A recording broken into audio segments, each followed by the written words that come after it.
नमस्कार दोस्तों, एक बार फिर से आप सभी विद्यार्थियों का स्वागत है एनसीईआरटी एजुकेशन लैब में। तो आज का टॉपिक है दोस्तों क्लास 10 का अर्थशास्त्र। क्लास 10 का अर्थशास्त्र का महत्वपूर्ण प्रश्नोत्तर देखने वाले हैं दोस्तों। पार्ट 3 है मुद्रा और साख। तो चलिए वीडियो को स्टार्ट करते हैं। तो पहले है बहुवैकल्पिक प्रश्न, 1 अंक वाले। तो इस पहले बहुवैकल्पिक प्रश्न इसे देखते हैं, फिर बाद में हम लोग दीर्घ उत्तरीय प्रश्न, लघु प्रश्न देखेंगे। तो पहला क्वेश्चन है, भारत में विनिमय माध्यम के रूप में कौन सी करेंसी का प्रयोग किया जाता है? तो ऑप्शन ए है डॉलर, और 2 है पौड़ा, 3 है यूरो और 4 है रुपया। तो आप लोग सभी जानते हैं कि इसका कौन सा ऑप्शन सही होगा। जो भारत में हम लोग वस्तु का विनिमय करने के लिए, यानी कि क्रय विक्रय करने के लिए हम जिस करेंसी का उपयोग करते हैं उसका नाम क्या है? तो उसका नाम है दोस्तों रुपया। आप लोग सभी जानते हैं, बच्चा बच्चा तक बताएगा रुपया।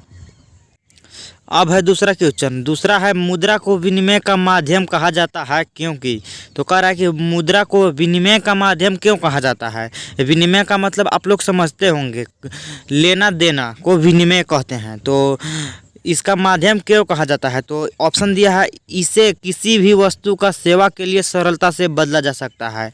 और दूसरा है, इसे दोहरे संयोग की आवश्यकता से छुटकारा मिलता है। और तीसरा, यह विनिमय प्रक्रिया में मध्यस्थता का कार्य करती है। और चौथा है उपयुक्त सभी। तो इसका सही होगा उपयुक्त सभी। ये सभी ऑप्शन ठीक है। अब है प्रश्न तीसरा है, मुद्रा का निर्माण किसके द्वारा किया जाता है? ऑप्शन 1 है केंद्रीय सरकार की ओर से भारतीय रिजर्व बैंक के द्वारा। तो और तीसरा है भारत के राष्ट्रपति द्वारा। और दूसरा है भारत के राष्ट्रपति द्वारा। और तीसरा है वित्त मंत्री। और चौथा है उपरोक्त में से कोई नहीं।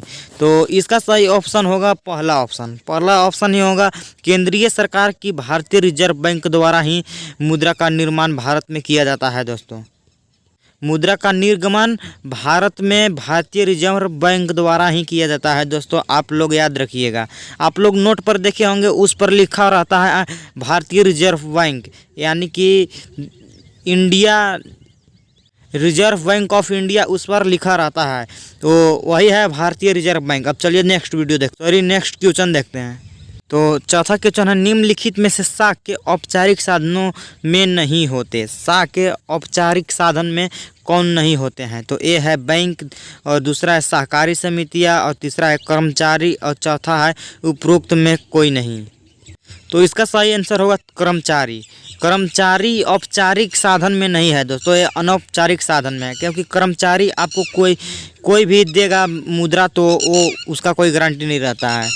अब है प्रश्न 5 है, SHG क्या है? SHG क्या है? तो पहला है स्वयं सहायता समूह, और दूसरा है स्वयं हस्तकला समूह, और तीसरा है सामाजिक सहायता समूह, और चौथा है समाज सहायता समूह। तो SHG ये स्वयं सहायता समूह है दोस्तों। इसका फुल फॉर्म आप लोग को डिस्क्रिप्शन में मैं दे दूंगा, वहाँ से देख लीजिएगा दोस्तों। अब है प्रश्न 6, निम्नलिखित में करेंसी मुद्रा का रूप है। निम्नलिखित में करेंसी मुद्रा का कैसा रूप है? सबसे पुराना है, आधुनिक है, दोनों होगा क या ख, और चौथा है उपरोक्त में से कोई नहीं। तो ये आधुनिक काल में ही प्रयोग हो रहा है दोस्तों। पहले नहीं था करेंसी, मुद्रा करेंसी नहीं था, और आधुनिक काल में ही इसका प्रयोग हो रहा है। अब है 7 क्वेश्चन। 7 में है, निम्नलिखित में कौन शाखा बैंक शाख कौन सा साधन है? तो निम्नलिखित में बैंक जो है वो कौन सा साधन है? औपचारिक है, अनौपचारिक है, या दोनों है? कौन सा है? तो इसका सही आंसर होगा औपचारिक। ये औपचारिक है, सरकार द्वारा मान्यता प्राप्त होता है बैंक शाखा का। अब है प्रश्न 8 है, निम्नलिखित में साहूकार उधार राशि पर ब्याज लेते हैं। तो ए बहुत अधिक, दूसरा बहुत कम, तीसरा सामान्य, और चौथा कुछ नहीं। तो आप जब किसी साहूकार के पास, जैसे कि बनिया हो गया, या कोई भी साहूकार के पास, साहू जी के पास अगर आप जाते हैं कर्ज लेने, तो वो ब्याज कम लेता है या अधिक लेता है, यही बताना है। तो वो ब्याज बहुत अधिक लेता है, साहूकार ब्याज अधिक लेता है। तो इसका सही आंसर होगा बहुत अधिक। अब है प्रश्न 9 है निम्नलिखित में बांग्लादेश के ग्रामीण बैंक से कर्ज लेने वाले अधिकांश कौन हैं? 1 पुरुष, 2 महिलाएं, तीसरा वरिष्ठ नागरिक और चौथा है ये सभी। तो बांग्लादेश के ग्रामीण बैंक से जो कर्ज लेने वाले अधिकांश व्यक्ति होते हैं दोस्तों, वे होते हैं महिलाएं। महिलाएं ही वो ग्रामीण बैंक से अधिक कर्ज लेते हैं बांग्लादेश में। अब है प्रश्न 10 धनी परिवारों के लिए साख का कौन सा मुख्य स्रोत है? तो धनी परिवार के लिए कौन सा साख का मुख्य स्रोत है, यानी कि कौन सा उनको साख प्रयोग करना चाहिए? अनौपचारिक क्षेत्रक, और दूसरा है औपचारिक क्षेत्रक, और तीसरा है अनौपचारिक तथा अनौपचारिक दोनों, और चौथा है उपरोक्त में कहीं नहीं। तो इसका सही आंसर होगा दूसरा औपचारिक। ऐसे तो सभी को औपचारिक क्षेत्रक ही प्रयोग करना चाहिए दोस्तों, लेकिन यहाँ प्रश्न दिया है इसलिए इसका औपचारिक क्षेत्रक सही आंसर होगा।